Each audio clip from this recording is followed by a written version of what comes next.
మన ప్రభువును మన రక్షకుడు యేసు క్రీస్తు నామములో మనకందరికి శుభములు.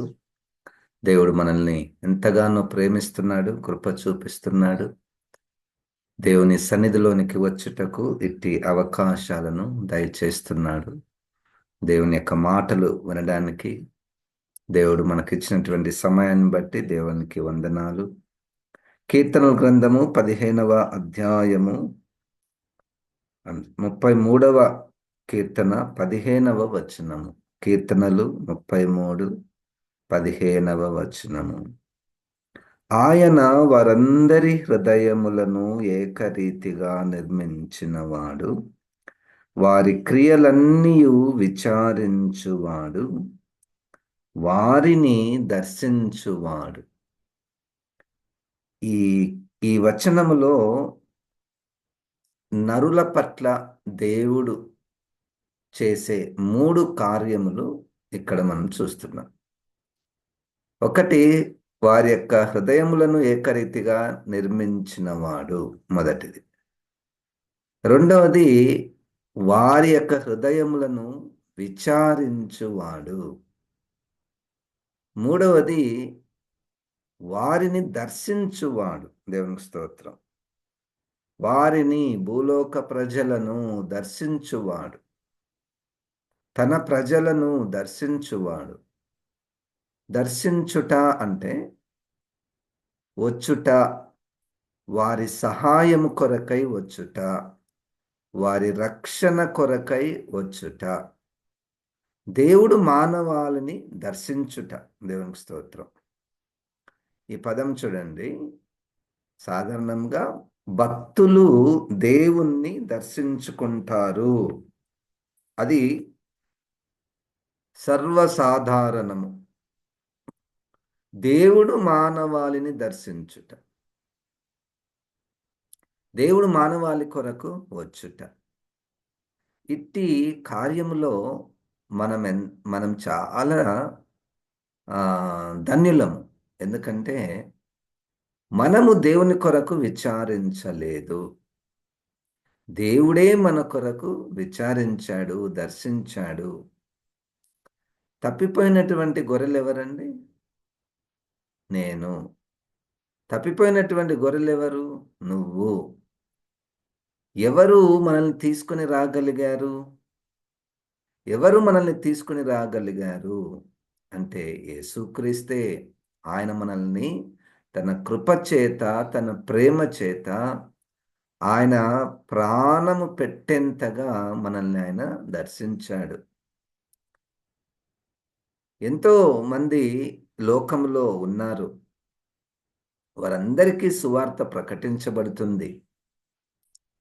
అయితే ఏ గొర్రెలైతే ఏడుస్తున్నాయో, మొరపెడుతున్నాయో, చిక్కుకొని ఉన్నాయో, చెరసాలలో ఉన్నాయో, చీకటిలో ఉన్నాయో, చీకటిని భరించలేకపోతున్నాయో, వారిని దర్శించుటకు దేవాదేవుడు వచ్చాడు. దేవునికి స్తోత్రం. సువార్త ద్వారా మన దగ్గరికి మనల్ని ఆయన దర్శించుట, సేవకుల ద్వారా దేవుడు మనల్ని దర్శించుట. నిర్గమాకాండంలో 2వ అధ్యాయంలో మనం చూస్తే, దాదాపుగా 400 సంవత్సరములు ఐగుప్తులో ఇశ్రాయేలీలు ఆ ఐగుప్తు బానిసలుగా వాళ్ళు ఉన్నప్పుడు వారి మొరలను ఆయన వినెను. ఆయన దర్శించు కాలము వచ్చెను. దేవునికి స్తోత్రం. ఆయన దర్శించు కాలము. దేవుడు దర్శిస్తాడు. 2వ పేతురు పత్రికలో 1వ అధ్యాయములో, 2వ పేతురు పత్రిక 1వ అధ్యాయము 19వ వాక్యము.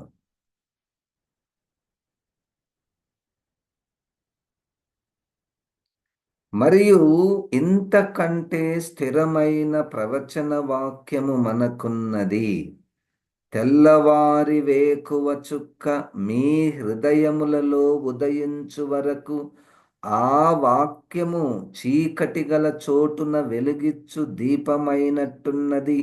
దాని యందు మీరు లక్ష్యముంచిన ఎడల మీకు మేలు. వేకువ చుక్క. వేకువ చుక్క ఎవరు? యేసుక్రీస్తు. యేసుక్రీస్తు మన హృదయములలో ఉదయించు వరకు ఆ వాక్యము చీకటి గల చోటున వెలుగిచ్చు దీపమైనట్టున్నది. దేవునికి స్తోత్రం. దేవుడు మనల్ని దర్శిస్తున్నాడు. మన మనల్ని దర్శిస్తున్నాడంటే మనము దేవుని దర్శించుకున్నటువంటిది కాదు ఇది. మనము దేవుని దర్శించుకొనుట అంటే మనం దేవుని చూడ్డానికి, దేవుణ్ణి ఆరాధించడానికి, ఆ!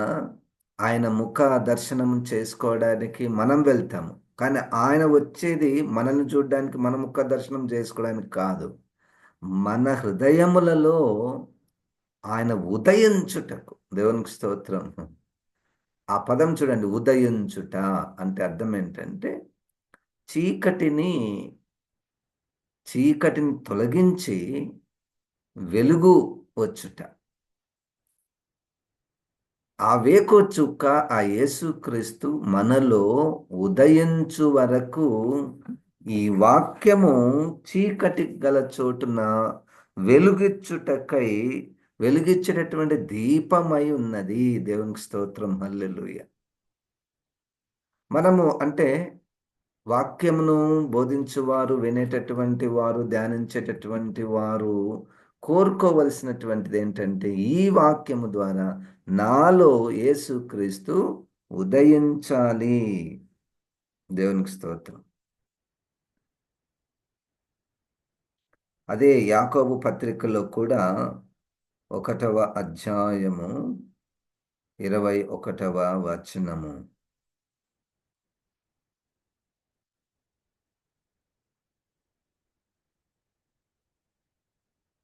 అందుచేత సమస్త కల్మషమును విర్రవీగుచున్న దుష్టత్వమును మాని లోపల నాటబడి మీ ఆత్మలను రక్షించుటకు శక్తిగల వాక్యమును సాత్వికముతో అంగీకరించుడి.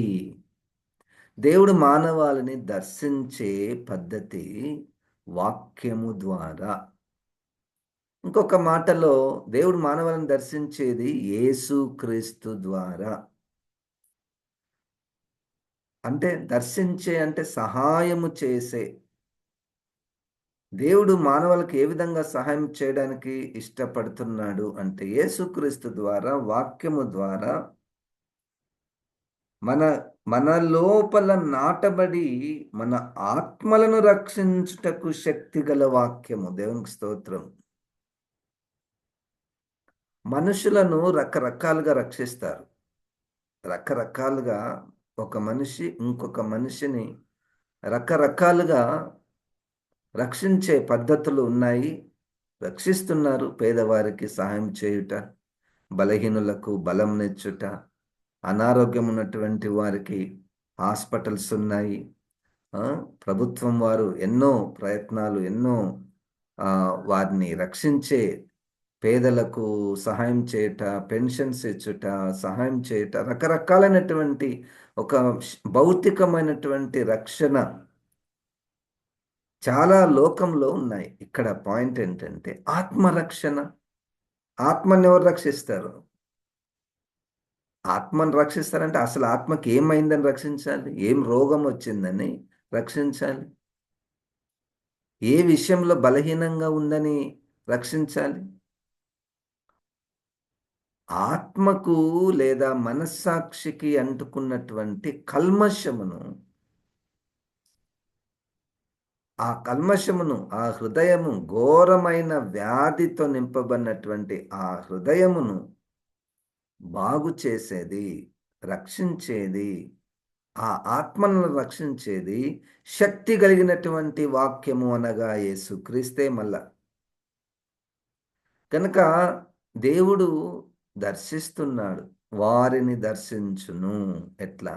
వాక్యం ద్వారా దర్శించి ఏం చేస్తాడు? ఆత్మలకు రక్షణ, మనలో ఉన్నటువంటి చీకటిని పారద్రోలి వేకువ చుక్క మనలో ఉదయించాలి. వేకువ చుక్క మనలో హృదయిస్తున్నప్పుడు లేదా వాక్యము లోపల నాటబడితే అది ఒక శక్తి. దేనికి శక్తి? ఆత్మలను రక్షించేటటువంటి శక్తి వాక్యమునకున్నది. దేవునికి స్తోత్రం. ఆ శక్తి యేసుక్రీస్తుకున్నది. లోపల నాటబడి మీ ఆత్మలను రక్షించుటకు శక్తిగల వాక్యమును సాత్వికముతో అంగీకరించండి. ఈ పదము ఎందుకు రాయవలసి వచ్చింది? పైన దానికి ఆపోజిట్ వర్డ్ రాయబడింది. విర్రవీగుచున్న దుష్టత్వము. విర్రవీగుచున్న దుష్టత్వం అంటే గర్వము, అతిశయము. ఆ ఏంటి వాక్యం ఏంటి? వాక్యము అంటే ఇష్టము లేనటువంటి, యేసుక్రీస్తు అంటే ఆ ఏదో భౌతికమైనటువంటి విషయాలకు సహాయం చేసేవాడే కదా అని అనుకునే స్థితి. కానీ ఇక్కడ యేసుక్రీస్తుని మనము లోపల నాటబడేంతగా, అదే పేతురు గారు కూడా 3:15 వచనంలో, మొదటి పేతురు 3వ అధ్యాయం 15వ వచనంలో, మీ హృదయములలో ప్రభువును ప్రతిష్ఠించుడి. దేవుడు నన్ను ఎట్లా దర్శించాలని అనుకుంటున్నాడు ఈరోజు అంటే తన వాక్యము ద్వారా. తన వాక్యం ద్వారా అంటే యేసుక్రీస్తు ద్వారా. యేసుక్రీస్తు ద్వారా సాత్వికముతో అంగీకరించుట. దీన్నే లూకా గారు మంచి నేల అని అన్నాడు. మంచి నేలలో పడే విత్తనము అది 30దంతలుగా, 60దంతలుగా, 100ంతలుగా ఫలిస్తుంది. దేవునికి స్తోత్రం. ఈ వాక్యం నాలో ఎలాగు ఫలిస్తుంది? ఏం ఆశీర్వాదాలు వచ్చాయండి నాకు ఏ వాక్యాన్ని నేను గ్రహించుట ద్వారా? వాక్యానికి నేను సాత్వికముతో, మంచి మనసుతో, గౌరవముతో, భక్తితో ఈ వాక్యానుసారంగా నేను నడుచుకోవాలి. వాక్యము అసలు ఎంత అద్భుతమైనటువంటి వాక్యము అని అనుకునేటటువంటి వారికి ఏంటి ప్రయోజనం ఏం కలిగింది?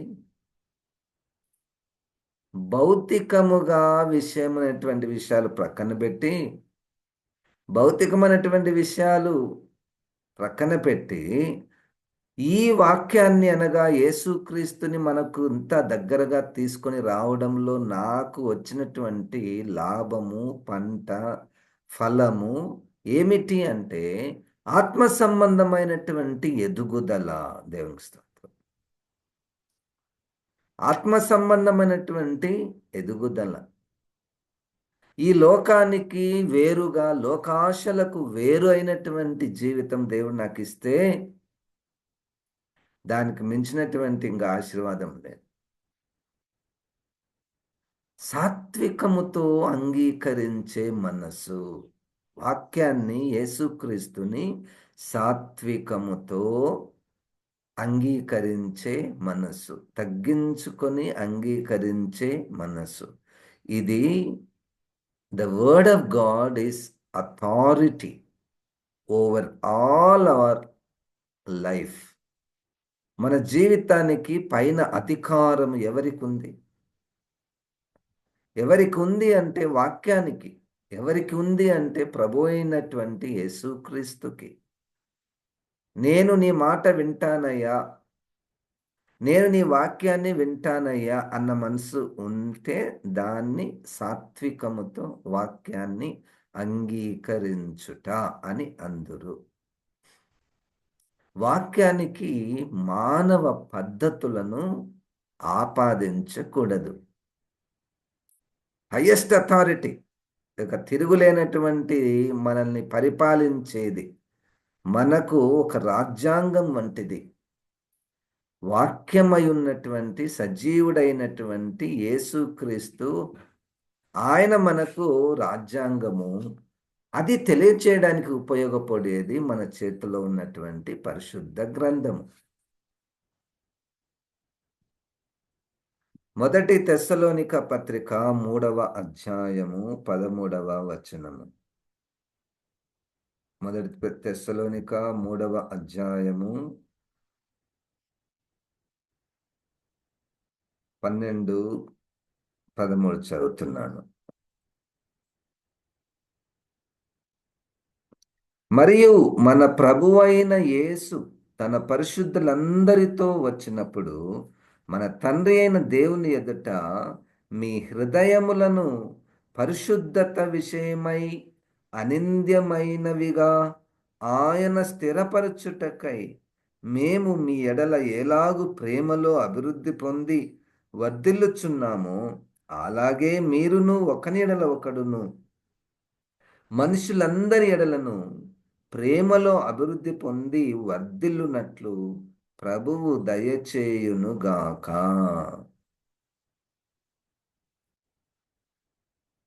దేవుని ఎదుట మీ హృదయములను పరిశుద్ధత విషయమై అనిందమైనవిగా ఆయన స్థిరపరచుటకై. ఇక్కడ దేవుడు మనల్ని దర్శించడానికి గల ఉద్దేశం, మన దగ్గరికి రావడానికి గల ఉద్దేశం ఏంటి ఆయన ఉద్దేశం అంటే, పరిశుద్ధత విషయమై ఏ నింద లేనటువంటి వారుగా మనల్ని ఆయన స్థిరపరచుటకై,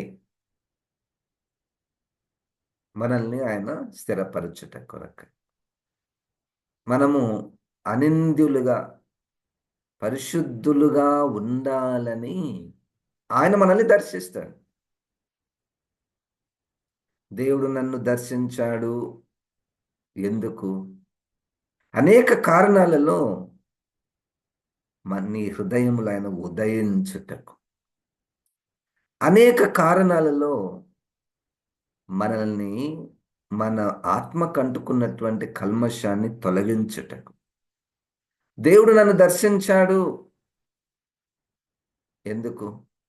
పరిశుద్ధతలో అనింద్యులముగా మనం స్థిరముగా ఉండుటకు. దేవునికి స్తోత్రం. దేవుడి దర్శనం లేకపోతే మన చేత కాదు కదా, అది మనకు కూడా తెలుసు కదా. భౌతికంగా మనము ఎక్సర్సైజులు చేసి మంచి ఆహారం తీసుకొని మన శరీరాన్ని మంచిగా ఫిట్గా ఉంచుకోగలము. కానీ ఆత్మ ఫిట్గా ఉందా లేదా? ఆత్మను ఫిట్ ఆత్మకు ఆత్మ బలంగా ఆరోగ్యంగా ఉందా లేదా? అట్లా తెలియాలన్నా, తెలిసి బలహీనతలో ఉన్నప్పుడు దాన్ని బలపరచాలన్నా దేవుడు దర్శించవలసినదే, దేవుడు సహాయం చేయవలసినటువంటిదే. దేవుడు దర్శించు కాలములో సాత్వికముతో అంగీకరించుట. దేవుడు దర్శించు కాలము అంటే ఏమిటి? మనం ఇంకా బ్రతికి ఉండుట. బ్రతికి ఉన్నప్పుడే వాక్యాన్ని వినగలం. బ్రతికి ఉన్నప్పుడే యేసుక్రీస్తుని మనం హృదయంలో చేర్చుకొనగలము.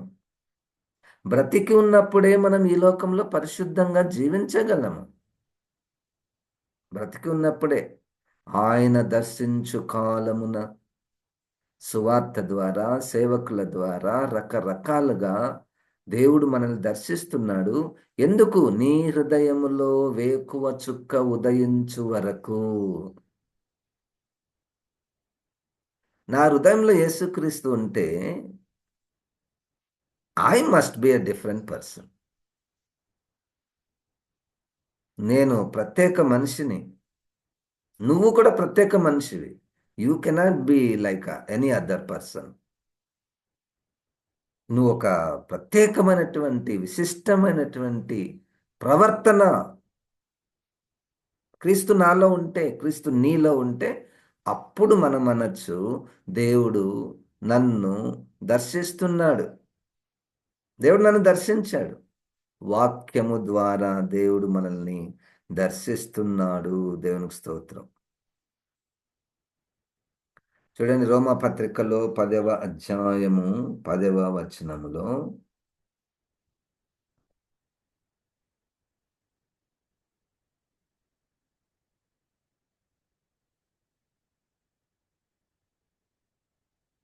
తొమ్మిది 10 వచనాలు.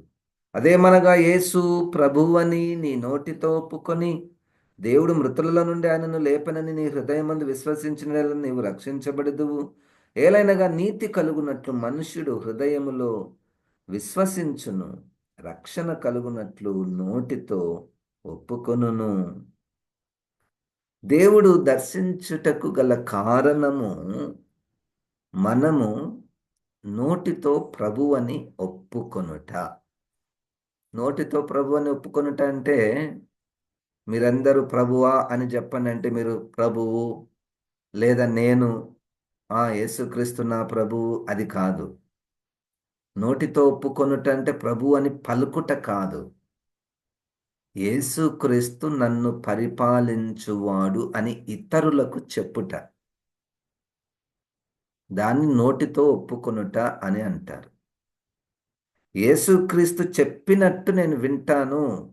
మీరేదైనా చెప్తే మరలా నేను యేసుక్రీస్తు దగ్గరికి వెళ్ళి, యేసుక్రీస్తు ప్రభువా ఇది కరెక్టేనా అని నేను అడుగుతా. అది నా నా నా ప్రవర్తన, నా ఎక్సర్సైజ్ అది. నా జీవితం నేను అట్లా నడిపిస్తున్నాను నేను. బైబిల్‌లో భక్తులు అనేక సార్లు ప్రభు దగ్గరికి వెళ్ళి వాళ్ళు విచారించారు. ఎందుకంటే ఆయననే గదా నన్ను పరిపాలించేది. ఆయననే పిల్లలు ఏదైనా ఆహ్, డెసిషన్స్ తీసుకోవాలంటే తల్లిదండ్రుల దగ్గరికి నేచురల్‌గా చెప్తారు. సహజంగా చెప్తారు. అట్లా నువ్వు చెప్పే స్థాయిలో ఉంటే దాన్ని నోటితో ఒప్పుకొనుట అని అంటారు. ఆయనను ప్రభువుగా ఒప్పుకొనుట, నన్ను పరిపాలించువాడు, నా తరపున నిర్ణయాలు చేయువాడు, నా తండ్రి, నా తండ్రి డెసిషన్ ప్రకారమే మేము చేస్తాం సార్. దాన్ని నోటితో ఒప్పుకొనుట అంటారు. ఆ కార్యము దేవుడు జరిగించాలని మనల్ని దర్శిస్తున్నాడు. దేవునికి స్తోత్రం. ఆయన మనల్ని దర్శించుట. అపోస్తల కార్యంలో 16వ అధ్యాయంలో 14వ వచనంలో ఎంత మంచి దేవుడంటే ఒకరు మనలాగానే మీటింగ్ కూర్చున్నారు. మీటింగ్ జరుగుతుంది. వాక్య పరిచర్య జరుగుతుంది. వాక్యాన్ని బోధిస్తున్నారు. బోధిస్తుంటే చూడండి 16వ అధ్యాయము అపోస్తల కార్యములు 14వ వచనము. అప్పుడు లూదియాయను దైవభక్తి గల యొక్క స్త్రీ వినుచుండెను. ఆమె ఉదారంగు పొడినమ్ము తుయతైర పట్టణస్థురాలు. ప్రభువు ఆమె హృదయము తెరిచెను గనుక పౌలు చెప్పిన మాటలందు లక్ష్యముంచెను. ఆమెయు ఆమె ఇంటి వారును బాప్తిసం పొందినప్పుడు ఆమె, నేను ప్రభువునందు విశ్వాసం గల దానినని మీరు ఎంచితే నా ఇంటికి వచ్చి ఉండుడని వేడుకొని మమ్మును బలవంతము చేసెను. ఆల్రెడీ దైవ భక్తి ఉంది కదండి. ఆల్రెడీ దైవ భక్తి ఉంది కదా 14వ వచనంలో. మళ్ళా హృదయము తెరవబడుట ఏంటో, మరలా హృదయం తెరవబడుట ఏంటో, దాన్ని దర్శించుట అని అంట. దాన్ని దర్శించుట. కనుక ప్రభువు మనల్ని దర్శిస్తే హృదయాలు తెరవబడతాయి. భక్తి మనం తెచ్చుకుంటే వస్తది. నేను నేర్పిస్తే నీకొస్తది. నువ్వు నాకు నేర్పిస్తే నాకు భక్తి వస్తది. ఇట్లా కూర్చోండి, అట్లా కూర్చోండి, ఈడ లేయండి, ఆడ లేయండి, ఇది ఇయ్యండి, అది అక్కడ పోండి, ఇక్కడ రండి, ఆ! తలల మీద కొంగులేసుకోండి. ఇవన్నీ భక్తి వస్తది మనం చెప్పుకోవడం ద్వారా అలవాటుతో వస్తది. హృదయాలు తెరవడం మాత్రం దేవుడు దర్శిస్తేనే అయితదది. దేవుడు దర్శిస్తే మన హృదయాలు తెరవబడతాయి. దేవుడు దర్శిస్తే భక్తి రాదు. భక్తి మనం నేర్చుకుంటూ వస్తది. పరిశుద్ధాత్మ దేవుడు మనల్ని సర్వ సత్యములోనికి నడిపించును గాక. ప్రార్థన. జీవం గల తండ్రి, ఈ వాక్యాన్ని నాయన మా అందరిలో ఫలింపచేయమని యేసు క్రీస్తు నామమున ప్రార్థిస్తున్నాము తండ్రి. ఆమేన్. ఇప్పుడు మన పరమ తండ్రి అయిన దేవుని యొక్క ప్రేమ, ప్రభువైన యేసు క్రీస్తు కృప, పరిశుద్ధాత్మ దేవుని యొక్క సహాయము మనకందరికి సదాకాలము తోడయుండును గాక. ఆమేన్. ఆమేన్. దేవుడు మనల్ని దీవించును గాక.